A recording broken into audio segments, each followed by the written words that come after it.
USF needs to go older with coaches, with this being last gig before retirement. Maybe he can get a 5-year plus coach. It's not a bad idea.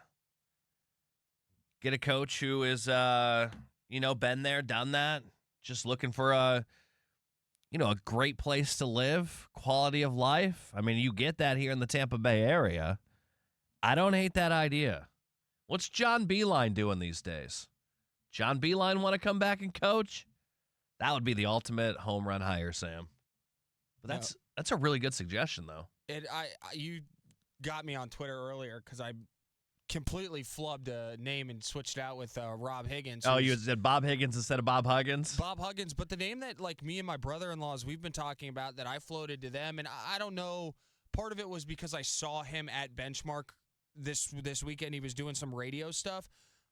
If I'm CEO Higgins, as I called him on the morning show, I'm making a call to Tom Crean. I mean, he was super successful at Marquette. Then he goes to Indiana. It doesn't pan out the way it should. And then he goes to Georgia, and that was a little lackluster, but that's a guy that's a proven winner, experienced, older guy. I think that's a call that should be made. He's the brother-in-law of John and Jim Harbaugh as well. Imagine if the Bucs would have got John Harbaugh.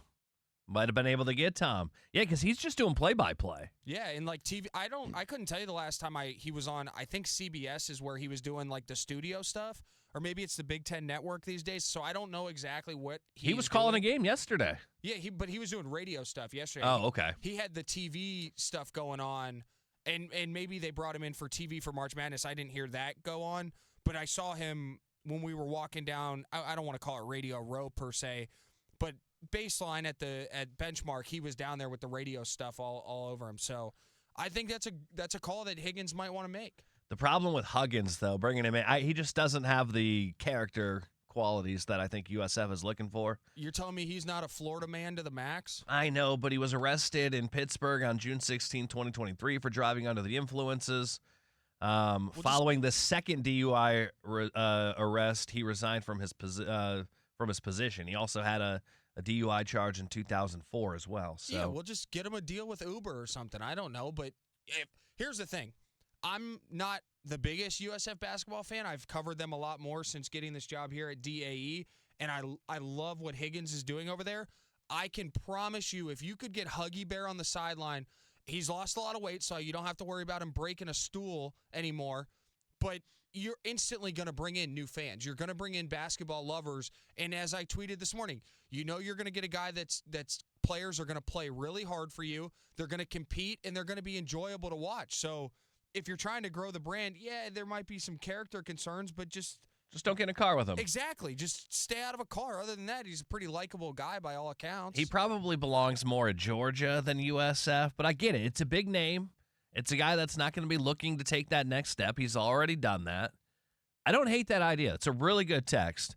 Whoever texted that in, I'd love to give you credit. But not a bad idea. They could do that in football too. Look, they went with Hartline, but yeah, instead of going the up-and-coming coach, go with the proven track record, the guy that's been there, the guy that's done that, and the guy that's not looking to leave. I don't hate that.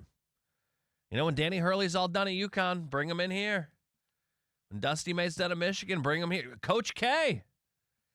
Coach K's available. Quality of life, Coach K. It's ain't Duke. Come live in Tampa Bay. Be a great spot. I don't hate that idea. Who had the best and worst weekends in sports? I'm going to go with, I'll start with the worst. I thought Kevin Willard looked like an idiot on TV talking about how he would fire his entire staff. This is the head coach of Villanova. And then kind of doubled down on it in his press conference. Now, these comments went viral. They were all over the internet. I probably should have been a little bit more prepared and had that audio for you, but I don't. But during a timeout on TV, he did an interview and said that he was going to fire his entire staff because they'd given up 8 points. Do you have the audio, Sam? Give me 2 seconds. Okay. I was totally unprepared for that. That's on me. But Kevin Willard, I thought, had a rough day. Not only that, but they blow the lead as well. Here's what Kevin Willard said during the intermission there. Coach, 16 paint points for Utah State. How do you keep them out? I'm going to fire my staff because we've... Not now. Yeah, I am, because we've given up 8 points on underneath out of bounds defense. So the only thing I'm going to do is fire them and get a new staff. All right, go do that now. Bye, Coach. Like, you can't say that, even if you're joking, which he didn't sound like he was joking. He was pissed. You can't say that. Because if I'm on your staff, it just goes to show me you're willing to throw me under the bus, and you're never going to have my back.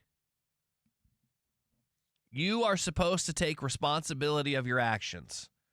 It's like this morning, I'm listening to the Pat and Aaron show, and I heard Pat say 95.3 WDAE, and Aaron called him out on it, and he immediately went, T-Kraz has said it too.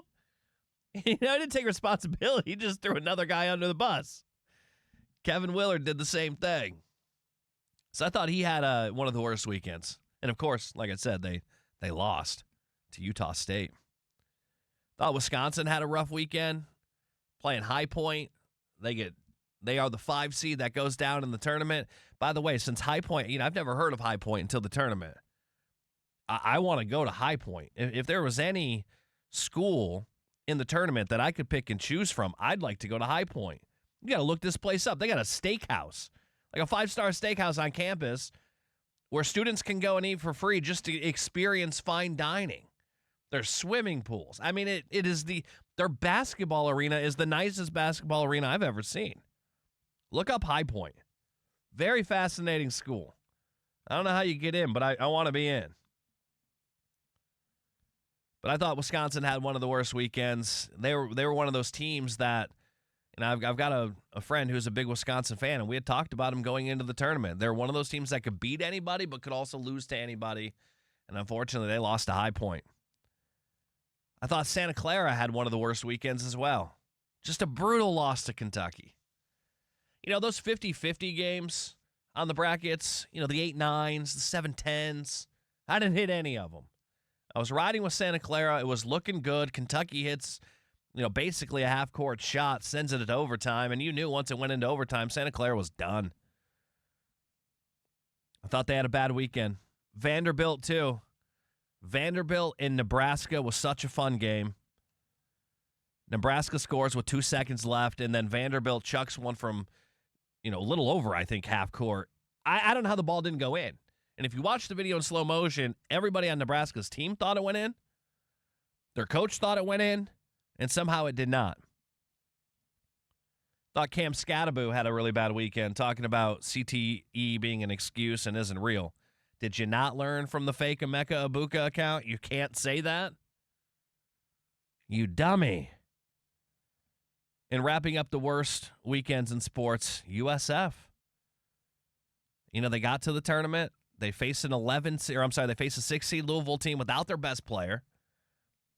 And they went into that game pretty confident. Wes Enos talking about how it wouldn't be an upset. USF's the better team. They trailed most of that game by double digits. They fought back. Of course, they end up losing by 4, and then Brian Hodgson has a horrible presser at the end of the game. They, you knew he was gone, and of course, he's gone. So I thought USF had one of the worst weekends. Now, the best, I thought Nebraska. I mean, their fans took over that arena against Vanderbilt. The Nebraska fans traveled. They had never won a tournament game before. And then they did. And now they've won 2. And they're going to take on their rival, Iowa, in the Sweet 16. But their fans showed up and showed out in Oklahoma City. That was an awesome crowd. I've never seen a home field advantage like that in the tournament before, the way we saw from Nebraska fans. I thought Texas had a great weekend. Going from the play-in to the Sweet 16, they're not a Cinderella. And then Alex Ovechkin, he scored his 1,000th career goal in the NHL. I thought he had a great weekend. And then I had a really good weekend. Something happened to me during the March Madness games that I wasn't expecting.